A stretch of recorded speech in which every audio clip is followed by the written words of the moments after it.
morning, this is Dan and Lee, and this is our Biblical Economics Sunday class.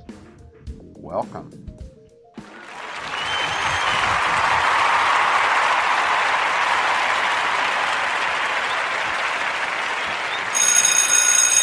It's time for class.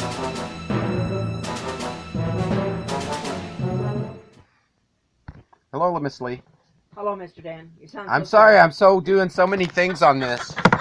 You sound. Hello, Miss Lee. It's like we've never met before. Well, the problem. Oh, hello, Mr. Rodman. The problem I have, Miss Lee just sits there and just helps. Oh, give me a break here. But I have to run the board. Most people have producers that are running the board. Yes, that's true, and all they have to think about is their talking. Show. I have to run all this technology while I do the show. So this is an amazing technology that we have gotten that allows us to do this, because this is not easy, but because of the technology, it's easier. Isn't it amazing? It is amazing. Because we just sit here in our little RV and in Florida, and we broadcast to the whole world. Yep. Isn't it great? Yeah, you get me nervous when I think about talking to the whole world. I'm just talking to you, remember? Let's have an applause. Miss Lee is talking to me. Yep, that's it. All right. Now you're fiddling too much. I'm fiddling too much. I'm producing too many things, too many sights and sounds. Okay, so here's what we're doing today. We're getting down the road on our biblical economics. The concept, and why this is really helping me, because I'm focusing this to make it, I'm going to make it into one little audio video that takes the whole thing together in about 5 minutes. I'm beginning to see how to do this. But the key is that we see in Genesis chapter 1 and 2 is we see because God is creative and God is fruitful, he makes stuff, okay? And that's what he did. He took his creativity, mixed it with his labor, and made this chaotic cosmos. I've still got stuck in my mind 5 minutes, because people that know you know 5 minutes is like nothing to you. You can't disrupt me if I'm going to do it in 5 minutes. Okay. Oh, you're doing it now. I'm trying. Oh, okay. All right. I'm trying. Then God actually took the stuff and organized it and made a production center. He cleared the land and cleared the water, and just like you do when you build a factory, you get it all ready. So he made a place to build his production center. Then God began to build the little tools of production. You don't think about that these are tools of production. You're disrupting me. I know. I'm just trying to help you clarify. Okay, so he produced the birds of the air, first he produced the plants, and the seed was in it. Those are little tools of production. Yeah. Those are little manufacturing plants. Yep. Then God made more tools of production. He created the birds and some of the animals. And the fish of the sea. And the fish of the sea. Which includes whales and sharks and everything. And he put this, and they reproduced after their own kind. It's different than the seed is in it. Mm-hmm. They reproduced after their own kind. Then on the last day, he did the pinnacle of his creation. That is, he created a ruler to rule over all this stuff and show what God would do if he was here. And what he would do, he said, he would be fruitful, multiply, fill the earth, rule it, and subdue it.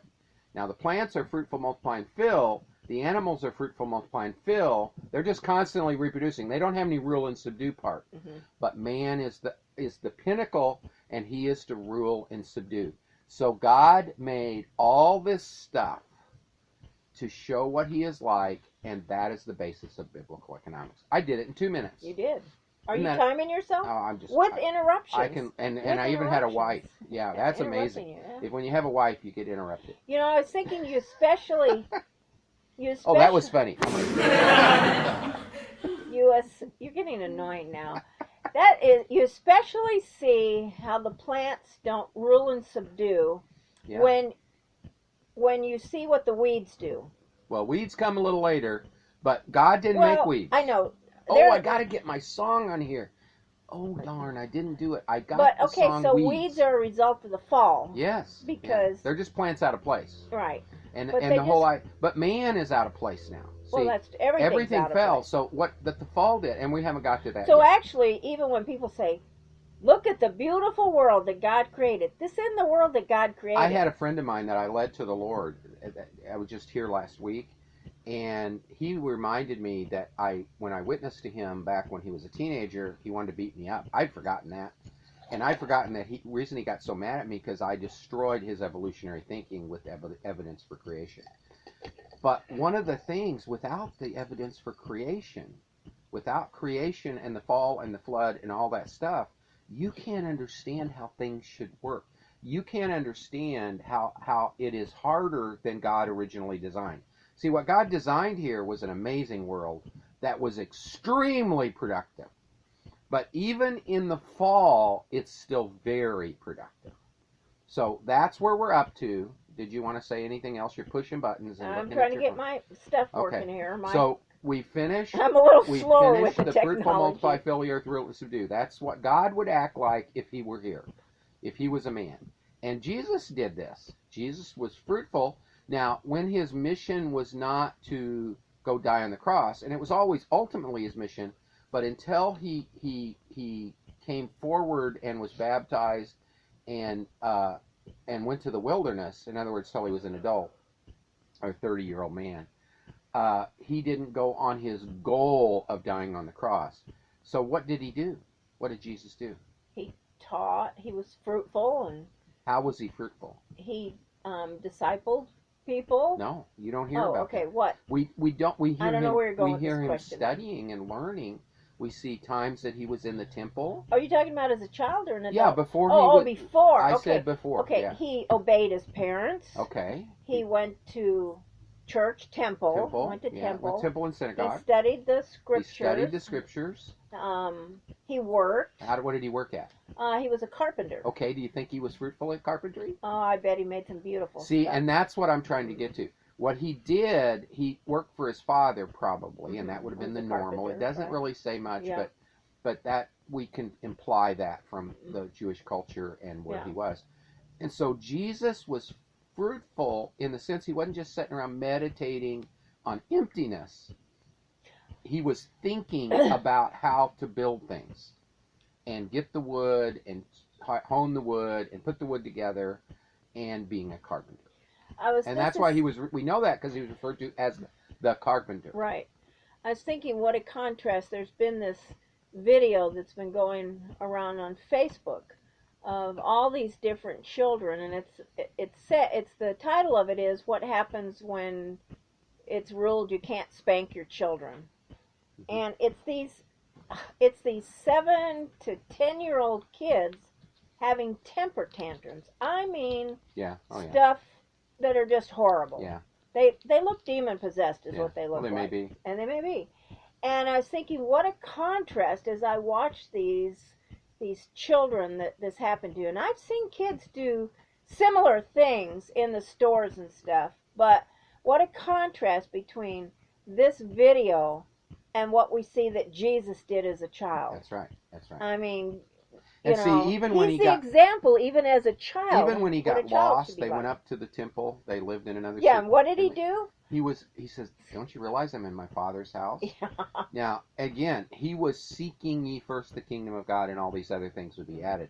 See, he was actually doing God's work. Now, he didn't just sit around and meditate on the scriptures. I'm sure he was working very hard for his Father, building stuff. And that's what they did. Mm-hmm. That's why he was called the carpenter. It wasn't just a kind of name. Carpenter. He was the carpenter. Because he's a builder of things and the builder of men. So back to our Genesis chapter 1. Jesus would have been being fruitful, multiply, filling the earth, rule and subduing it in the physical world. But then once he made the transition after his baptism, going to the wilderness, coming back and making disciples, he was teaching this has implications in the invisible world. Okay? And these lessons in the physical world, like soil, there's good soil and bad soil, that everything is to be fruitful, everything is to be multiplied, and if you don't bear fruit, the way you judge people is, do they bear fruit? Is there any fruit from what they're doing? It isn't, are they the smartest guy in the room? Right. See, that's the secular view. That's really what's wrong in Washington. Oh, who's the smartest guy in the room? Oh, that's the guy we'll follow. No, the smart guy that's fruitful. Yeah. See, a fruitful guy is usually smart, but he has a smartness that takes it from just the imaginary into the creative, into The real physical life labor. work. And that's why when we went to the museum, what one did we go to? The down here in Tampa with my daughter. Remember we went? Yeah. The Dali Museum. The Salvador Dali Museum. I just couldn't think of the name. I was really amazed because I'd always kind of liked Salvador Dali, but I wasn't sure about his art. It was kind of avant-garde. That's what I would say. It kind of like mystical and Postmodern, is that what it would postmodern. be? He did a heck of a lot more paintings than I ever Well, thought what's he did. interesting about Salvador Dali, what I was impressed by, is he mastered art. And that's why your favorite painting of him was the bread. He just wanted to show people. A loaf of bread in a basket just covered by a cloth. He could do still art. Yeah.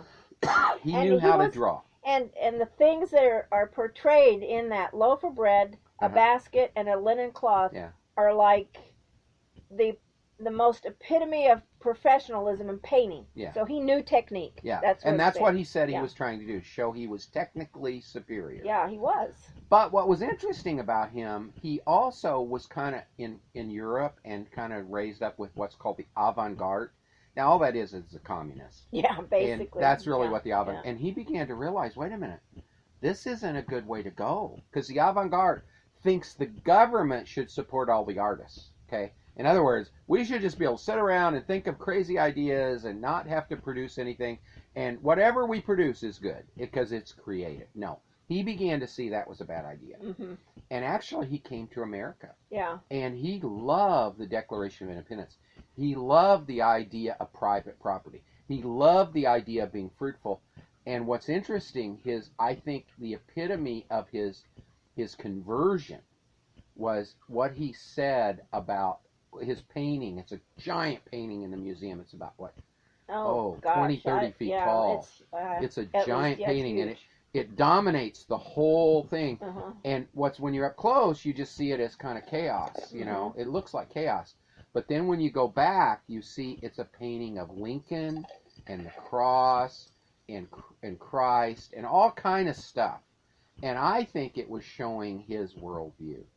Because he said it may look like chaos in evolutionary thinking, but when you stand back, you can see. Yeah, and it's just amazing to think that somebody could think that way. Well, think that way, but produce a painting that was so like amazing, that. I mean, so it's amazing. beyond my comprehension. Because they had this set that. in the museum in such a way that you moved almost 100 yards away. Oh, yeah, the other side of the museum to see it. See that painting. Yes. And I think I have a picture of that painting. I may try to put that on the podcast when I post it, because I think it's such an amazing thing. It is. And I think it's his wife is in that too, because he I truly loved his wife. Yeah. And it's from the back, and she's nude, so I don't want anybody frustrated, but it isn't overly sensual. And and he was very, very sensual. Yeah, so, some of his stuff and was sensual. He's coming from the avant-garde, Yeah. and he changed, but I'm not sure. It would be something that many church people would go with. Yeah. But pretty much, you see the conversion, see the change. But what we see is how now, today, we're talking about economics. We went from art to economics. Oh, we get all over. Man, Lee, well, people should sit with us when we sit and do our porch talks, because we talk about someday, if things. If anybody out there wants to help us, if we can ever get a good mixer. What do we need? Yeah, mixer. The mixer is the problem, because that's why Lee's voice is very I quiet. would sound like I'm in a tin can because I'm really yelling. She's trying to talk up, but she can't talk loud enough. Yeah. And we don't have a mixer for our system. We just work right with our computer, and it doesn't mix well. We need a mixer. It costs about $50 for that mixer. So maybe it's 80, I think. But we need it. Okay? It's not 1,000. So if anybody wants to help us get that mixer, they can go to Drop by Zoo, or wrong thing. TheRoddenReporter.com, and there's a button there you could gift us with enough money to get that mixer. That would be awesome. But anyway, back to this. So God's done all this work for 6 days. Yeah. He was so busy, we can't even imagine how busy he was. But what happened on the seventh day? This is so important. Now, before we go to the seventh day, I want to go to the Ten Commandments. Because most people miss this. In the Ten Commandments, in Exodus 20, verse 8, it tells something. And this is where evolutionists and theistic evolutionists, I think, got real problems with the moral standard of the Ten Commandments. Because the whole moral system God has set up is based in the Ten Commandments. Okay, so what, you're going to read something now? Because the Ten Commandments, in the Ten Commandments, in Exodus 20, verse 8, it says, remember the Sabbath day to keep it holy. And then it says, 6 days you shall labor and do all your work, but the seventh day is the Sabbath to the Lord. On it you shall do not any work, neither you, nor your sons, or your daughters, or your male or female servants, nor your animals, or any foreign residents in your town. For in the 6th day the Lord made the heaven and the earth. That is not saying 6 billion years. That is 6 days. And the word means days because God is saying here, days as you know, you work 6 days and you rest. See, this connects the days to the current time. Yeah. These evolutionists play and theistic evolution play all kinds of games. But if evolution is true, we can't know if God meant 24 hours. Yeah, we can know 1,000 because the years. Bible shows us Yeah. what the word means. Right I here. never had a problem understanding Yeah. that when I became a Christian and Yeah, I started know reading because the you Bible. believe the Bible and not the fake science. And I grew up learning and 100% believing in evolution. Yeah, I know. That's I did what too. I was taught. and I was a Christian before I was a creationist. Because somebody said, well, it doesn't matter, and it does matter, but it doesn't. You can be a Christian without being a creationist. That's not a problem to do because all you got to do is believe in the Lord Jesus Christ. But it does hinder you from being fruitful in so many areas of your life, and that's what we're talking about here. So we're now to Genesis 2, verses 1 and 2. This is what we're covering today in economics. Okay? All right, so I'm reading this? Yeah. All right, Genesis 2, 1. Thus the heavens and the earth were completed. Stop. What was finished? The heavens and the earth. Everything. The whole cosmos. And all their hosts. Yeah, all the cosmos were finished.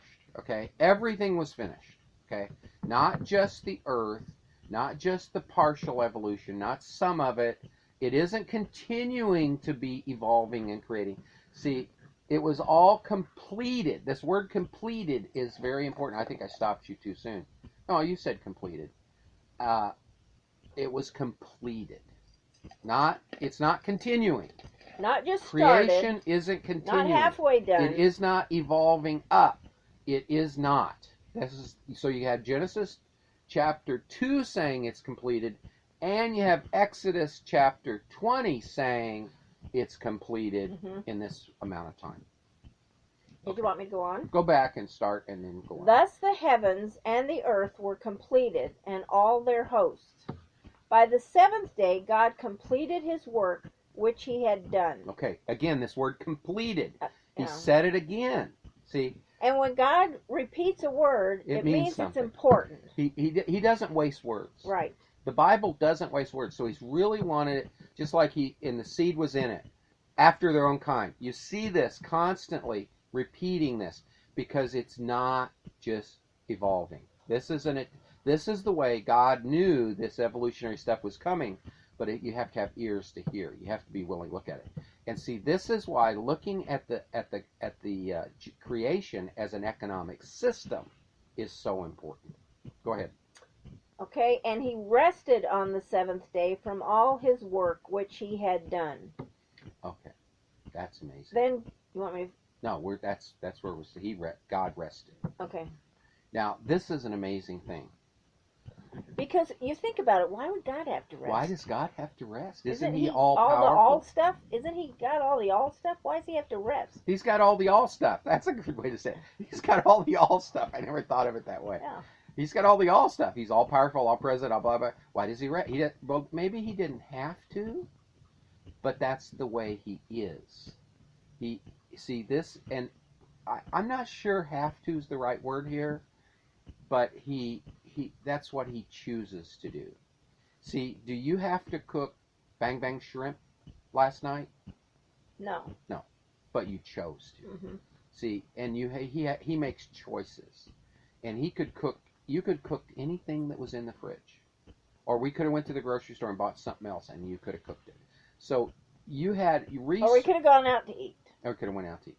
You had resources at your fingertips, and you chose to do it this way. Right. And this is because it is good. Mm-hmm. And see, that is what God did. He chose to rest because in the end, he was making man to be like him, and he Right. wanted them to be choosers. Well, that's exactly what I was going to say, because he was giving us an example of choosing a good thing, Mhm. which is to rest. Yeah. And it isn't a bad thing to work. No. Actually, he's showing he works 6 times more than Ugh. 1,000 million gazillion times for harder 6 than we days do. he worked. Yeah. So out of 7, I don't know what the percentage is on that. Out of 7 days, he worked 6. So he worked 6 times. I'm 90%. He worked the math out, but he worked 6 days. Now, also, he's a working god. Now, all the other gods are fun junkies or warlords. There's 2 kinds of gods out there in all the pagan gods. All the demonic gods are either fun junkies or warlords. Islam is a warlord. Hinduism is a fun junkie. Buddhism is fun junkies. They want pleasure. Now, not fun, maybe fun junkie in the way that we think of it. Yeah. They don't play baseball. Right. But they are sensual. Mm-hmm. They play, usually they're sexual. And that is the ultimate pleasure. And there's all kinds of others after that. And they usually seek material things. Or they play with people, as the Greek gods would Yeah, play that's what I was with thinking. people. The Greek gods played with Their game was to play with So people. you were always in fear, because Yeah. you never knew You what never the gods knew were what going to the do law- to you. There were no laws. Yeah. And see, God is a God of law. He's a God of order. Mm-hmm. And that is very important when you're manufacturing and being fruitful. You have to have laws. And it's very interesting, and we're going to conclude with this, but this week, Apple just decided, Apple is the computer company, and not just the Apple. In case anybody doesn't know. Apple decided to bring billions, hundreds of billions of dollars back to America because of the tax changes. But because they did, they had to pay taxes. That's why they weren't bringing it back, because the taxes were like real high. Mm-hmm. But still yet in bringing that back, they paid $80 billion in taxes to the federal government to bring all this money back and to create all these jobs and create all these things. Because they wanted to work in America. And the reason they want to, because America's a better place. Yeah. Because if you want to see an example of this, you go to socialist countries, there's always the fear when they don't have law that protects private property. And this is essential to a biblical economic. God sees private property. We're going to see that in the next week. We're going to see how God holds private property very dear. And even here in the 10 Commandments, it says you can't covet. That's concept of even a man's cow. That's private property. But what we see in the Apple situation is companies want to have protection that their property will be protected. Now, a good example in socialist countries or in countries that don't hold law, or particularly the laws of nature and the laws of nature's God. That's what the Declaration of Independence does. We have the laws of nature. Private property is really good. We see that in economics. But in the laws of nature God, private property is really good. God says so. So we have both as true, but what companies, why they like America so much, and one reason it's really prospered, because companies see here the government won't steal their property as bad. High taxes maybe, but they can always go overseas. That's what they did. They said, okay, you're getting too high. I'm going over here with my money. They made money overseas. They didn't bring it back. The problem is now we've lowered our taxes, so we're going to see this massive influx of capital. The good thing. The good thing. It's not a problem. That's a good thing. The problem for these other countries, and I wanted to get to Venezuela, because Venezuela was a prosperous country. Very has rich massive country. amounts of oil, and the American oil companies went down and set up oil companies What is the company that we don't buy gas from because it comes from Venezuela? I'm Citgo? wanting to say Citgo. Yeah, it's Citgo. Yeah. And Citgo did that. But what happened, Venezuela changed from a capitalist free society, or from a private property. I don't like the word capitalism. It's not. Private property, the government protecting private property, to a socialist society where the government took the private property. And one of the first things they did was they confiscated the manufacture and drilling of oil. They took over the oil companies. But that was only the beginning. They took over everything. And now it's gone to total poverty. It's total chaos. In 20 years, Yeah. Venezuela has gone to one of the most productive countries in the world. To our friends who live there have a hard time getting food. And doctors and toilet paper and anything. Yeah. Just like every socialist country. And this is why a biblical economic is very important. Not greed, as capitalism does, not stealing, as Marxism does, but following every word that proceeds from the mouth of God, or as our declaration says, they follow the laws of nature and the laws of nature's God. Very important. So, Miss Lee, we're pretty much done today. Anything you want to sum up with? No, I just think it's amazing when you think how hard God worked. No wonder he wanted to take a day to rest. You think he was really tired? He probably wasn't, because he's got all the alls. Well, see, that's the But whole. That he was showed us I an think example. of today's show. That was something that was important to think about. Yeah. We'd never probably thought about it till this show. That's one reason we do the show, is because it helps us think about things. And because God's got all the alls, all present, all power, all blah blah. He probably didn't have to rest. No. But he wanted to show us, hey guys, you need to rest.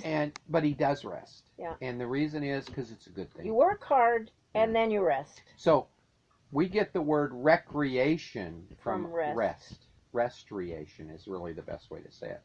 And that's why it's not wrong to rest. It's not wrong to do games. It's not wrong to have a good time.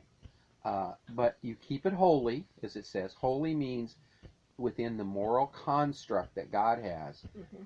And see, a lot of things, evangelicals and some fundamentalists back in America, they went a little too extreme. See, people tend to overreact. And they went, some groups, not all, the Puritans and the Pilgrims didn't, because they played games on the Sabbath, but it was rest from the work.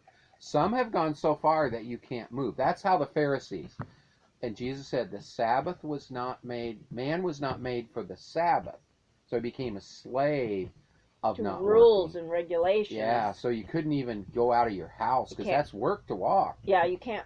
Yeah, you barely could even wash your hands. And that's how the Pharisees did it. Yeah. Jesus said, no, the man was made for the Sabbath. And that's true for Other everything. way. Okay. Sabbath was made for man. Sabbath was made for man. Yeah. And that's true for the law was made for man so he could be fruitful and protect his private property. Miss Lee, this has been really fun today. This has been our Sunday class and biblical economics.